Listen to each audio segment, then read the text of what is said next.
now that it's over, and at what point did you guys know? I guess when you're at Mar-a-Lago, everybody's seen the pictures, president sitting there, Dana White, Elon Musk. Elon's got his kid on his shoulder. You know, we had a couple people telling us, here's what the energy is like in Mar-a-Lago. Well, at what point did you know we're winning this thing?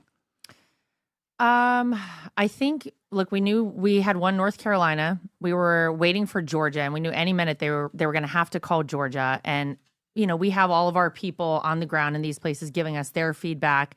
Pennsylvania looked really good.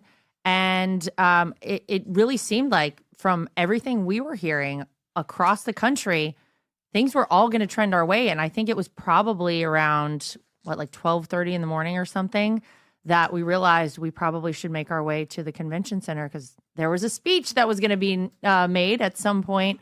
But it was a little bit different than 2016. 2016, I feel like every state that came in, even states like Mississippi that you know we're going to win, we're like, yeah, no, it's always good. But this time, you know, there were the 7 states that, I mean, we killed ourselves and time and time again, no one more so than my father-in-law. But it's amazing. You know, it is so much sweeter in 2024 than it ever could have been in 2020. And I actually think it's so much better overall for him. And I think it'll be better for the country. You know, I'm sure people have talked about this already, but in 2020, had he won, there was obviously so much against him, but he also would not have had a House and a Senate, right? The Democrats were in control of that. We obviously have a majority now in the Senate. We will. And the House feels pretty good. Looks like it's going to trend our way. Fingers crossed. But you know, having gone through everything he has over the past 4 years, seeing how bad things have gotten in this country, I think has awakened a lot of people. And I don't think once you're awake, you're going to go back to sleep. I think it's why we saw people come out and vote in the numbers they did for Donald Trump in these voting blocks that have traditionally always gone Democrat.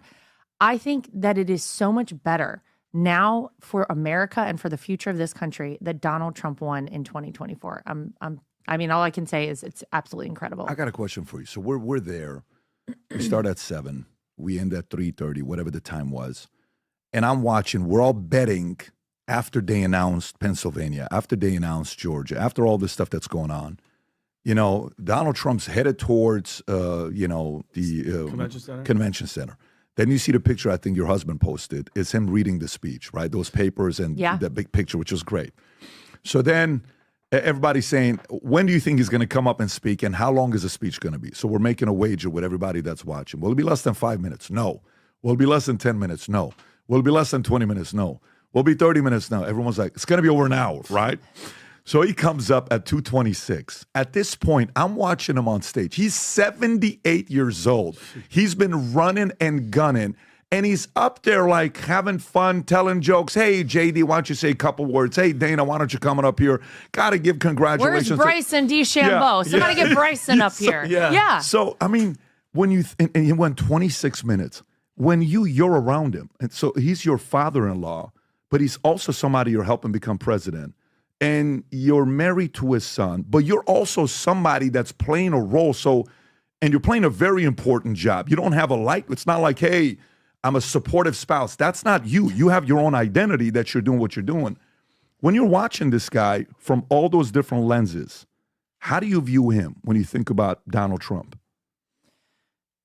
Gosh, I've known him for 16 years.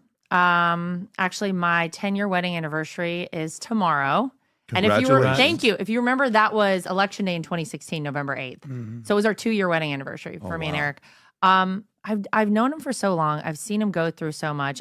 It's hard for me to see him as anything other than my father-in-law, because that's how I've known him for so long. But I have such respect for this man. You know, I've seen him go through the toughest things imaginable that I can't believe he's actually endured and still stood up and kept fighting and never wavered for a single second. But it's, you know, this man, I believe, and I said this last night with Sean Hannity, I really believe when history looks back on Donald Trump, he will be one of the greatest leaders this world has ever seen. And, you know, the reason that I think it was important for him to win in 24 instead of 20 is because now that these people are starting to realize, look, the mainstream media lies constantly. All those people you're just talking about in the intro here, all the folks who are out there melting down, the Sunnies, the whoever it is out there, Rachel Maddow, people saying they're going to put you in camps. I mean, this stuff is so outrageous. And people are starting to see like, hey, they've lied to us about this man for so long. And all he ever wanted was to do what's right for America and to save this country, really. And he does it because he loves this country. And, you know, I just think that I'm so honored to be by his side for all of these things. And there was that moment, I took a picture of him too when he was reading that speech backstage, the picture Eric took, because it's just, he deserves this more than anyone. He